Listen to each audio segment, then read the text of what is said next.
पिछला वीडियो में हम लोग परिमेय और अपरिमेय संख्या तक बात किए थे और कुछ वास्तविक संख्या को भी समझ लिए थे। तो फिर से वास्तविक संख्या को एक बार फिर से देखते हैं। तो वास्तविक संख्या किसे कहते हैं, जो सुनिएगा मैं आपको बताता हूँ। तो कहा जाता है कि परिमेय और अपरिमेय संख्या के संग्रह को वास्तविक संख्या कहा जाता है। परिमेय और अपरिमेय संख्या के संग्रह को वास्तविक संख्या कहा जाता है। जैसे एग्जाम्पल में आपको दिया गया 2 + √2। तो जैसा कि देख रहे हैं कि दो एक परिमेय संख्या है, 2 एक परिमेय संख्या है और √2 एक अपरिमेय संख्या है। √2 एक अपरिमेय संख्या, और देख रहे हैं कि परिमेय और अपरिमेय मिल गया। तो जब ये दोनों संख्या मिला तो आपसे पूछा जाएगा 2 + √2 कैसी संख्या, तो आपको बोलना है कि वास्तविक संख्या है। क्या बोलना है? वास्तविक संख्या है। यहाँ तक समझ में आया होगा। देख रहे हैं कि परिमेय और अपरिमेय मिला तो वो संख्या बना वास्तविक संख्या। अब हम लोग बात करेंगे परिमेय और अपरिमेय संख्या से रिलेटेड कुछ इंपॉर्टेंट पॉइंट, जो कि बार बार यानी हर साल एग्जाम में यहाँ से ऑब्जेक्टिव सवाल बनता है। वो कुछ इंपॉर्टेंट पॉइंट है, उसको हम लोग एक एक करके डिस्कस करते हैं विथ एग्जाम्पल। तो चलिए देखते हैं, यानी नोट नंबर 1 यानी पॉइंट नंबर 1 जो है। तो सुनिएगा, पॉइंट नंबर 1 है कि एक परिमेय संख्या और एक अपरिमेय संख्या का योगफल या फिर अंतर, यानी जब एक परिमेय संख्या और एक अपरिमेय संख्या को या तो आप जोड़िए या फिर घटाइए तो वो हमेशा अपरिमेय संख्या प्राप्त होता है। फिर से एक बार सुनिएगा। तो कहा जाता है कि परिमेय और अपरिमेय संख्या का योगफल या फिर अंतर हमेशा अपरिमेय संख्या होता है। जैसा कि हम आपको एग्जाम्पल देकर समझाते हैं। जैसे आपको दे दिया गया 3 परिमेय संख्या और दूसरा परिमेय संख्या अपरिमेय संख्या ले लेते हैं √5। तो परिमेय और अपरिमेय या तो आप जोड़ दीजिए तो भी ये संख्या जो आपको मिल रहा है √3 + √5, और इस संख्या के बारे में पूछा जाए तो वो संख्या कैसा संख्या है? अपरिमेय संख्या है। अपरिमेय संख्या है। और यदि √3 - √5 कहा जाए तो भी कैसा संख्या होगा? अपरिमेय संख्या होगा। अपरिमेय संख्या होगा, क्योंकि हम इसे P/Q के रूप में नहीं लिख सकते हैं, यानी इसके नीचे यानी P/Q के रूप में इसे नहीं लिखा जा सकता है।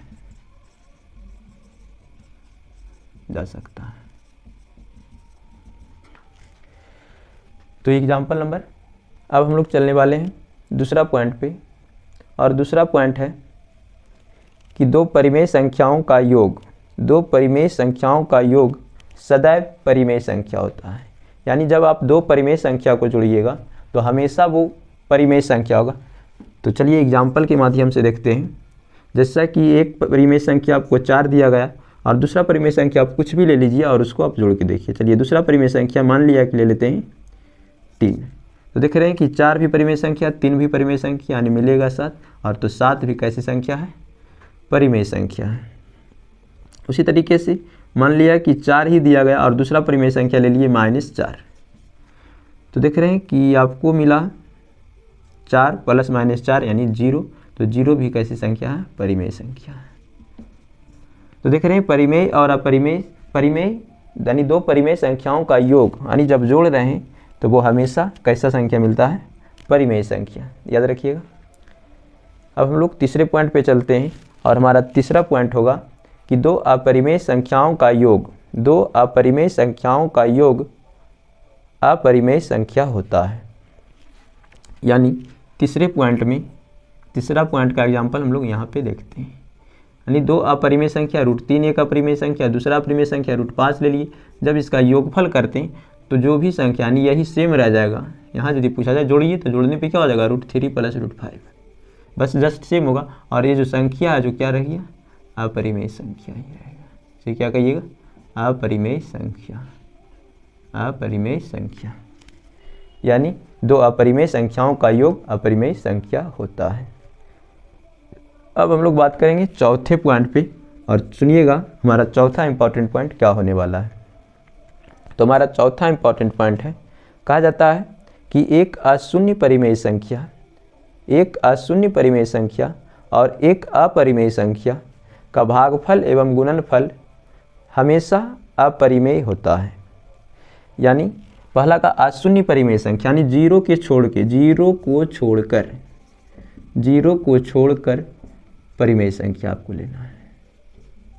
जीरो को छोड़कर कोई भी परिमेय संख्या ले लिए, जैसे देख करें कि 4, और कोई भी आप दूसरा अपरिमेय संख्या लीजिए। यहाँ पे अपरिमेय संख्या ले लिए √3। अब इससे गुणनफल यानी गुना करिए या फिर ये दोनों परिमेय और अपरिमेय संख्या का भागफल करिए, तो जो भी आपको प्राप्त होगा, तो यहाँ से आपको प्राप्त होगा 4√3 और यहाँ से प्राप्त होगा 4/√3। ये दोनों संख्या अपरिमेय है, ये दोनों संख्या अपरिमेय है।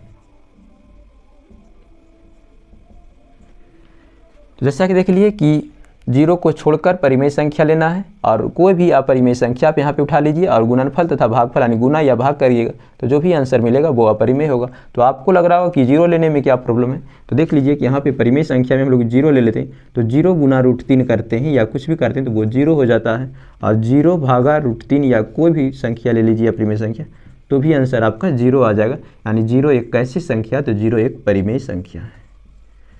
तो याद रखिएगा कि 0 के छोड़कर कोई भी परिमेय संख्या और उसके साथ कोई दूसरा अपरिमेय संख्या लेते हैं और दोनों में यदि गुणनफल या फिर भागफल करते हैं, तो वो आपको हमेशा और हमेशा क्या मिलने वाला है, तो हमेशा और हमेशा अपरिमेय संख्या मिलेगा। चलिए, और इम्पॉर्टेंट पॉइंट का लास्ट पॉइंट होने वाला है, तो हमारा 5वां पॉइंट होगा। 5वां पॉइंट को हम लोग यहाँ देख लेते हैं, पॉइंट नंबर 5। तो पॉइंट नंबर 5 में कहा जाता है कि एक अपरिमेय संख्या और एक परिमेय संख्या, एक अपरिमेय संख्या और एक परिमेय संख्या का भागफल या फिर गुणनफल कभी परिमेय तो कभी अपरिमेय होता है। यानी यहाँ पे बात है कि कोई ज़रूरी नहीं है कि जीरो को छोड़ना या 0 को लेना, ये बात नहीं करा, सीधा करा कि परिमेय संख्या, यानी 0 इसमें शामिल हो सकता है। यानी सिर्फ बात रहा परिमेय या अपरिमेय, सीधा कहा परिमेय तथा अपरिमेय। यहाँ पे ये नहीं बोला गया है कि 0 को छोड़ना है, 0 को नहीं छोड़ना। तो इस तरीका से यदि कहा जाए तो आंसर भी आपका जो आएगा, इसमें आंसर जो आएगा कभी परिमेय हो जाएगा, कभी परिमेय तो कभी अपरिमेय। यानी परिमेय और अपरिमेय का गुना तथा भाग करिएगा तो वो आंसर भी कभी परिमेय तो कभी अपरिमेय हो जाएगा। जैसा कि हम आपको एग्जाम्पल के माध्यम से समझाते हैं। एग्जाम्पल में देखिएगा, जैसे दिया गया परिमेय संख्या में 2 ले लिए और अपरिमेय संख्या में मान लिया कि ले लिए √5, तो आंसर हो जाएगा 2√5, जो कि अपरिमेय संख्या है, अपरिमेय है। और यहीं पे परिमेय में मान लिया 0 एक परिमेय संख्या, 0 ले लिए और √5 को गुना कर देते हैं, तो देख रहे हैं यहाँ पे आ जाता है 0, जो कि परिमेय संख्या है। तो यहीं आप देख लिए कि परिमेय भी हो जाता है, अपरिमेय भी हो जाता है। इसी तरीके से भाग में देख सकते हैं, 2 भागा √5 यदि करते हैं तो 2/√5 आएगा, जो कि अपरिमेय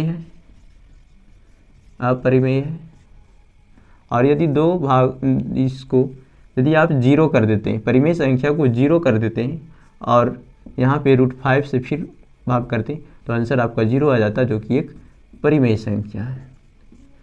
तो यहाँ तक मेरे प्यारे स्टूडेंट्स, हम लोग 5 इंपॉर्टेंट पॉइंट्स परिमेय संख्या तथा अपरिमेय संख्या से रिलेटेड कर लिए हैं, और यही 5 पॉइंट से आपका क्वेश्चन पेपर में सवाल बनेगा और इससे बाहर कुछ नहीं होगा। और अब हम लोग बात करेंगे यूक्लिड विभाजन प्रमेय का, जो कि अगले वीडियो में होगा। तो यदि आप देखना चाहते हैं तो हमारे अगले वीडियो को ज़रूर देखिए।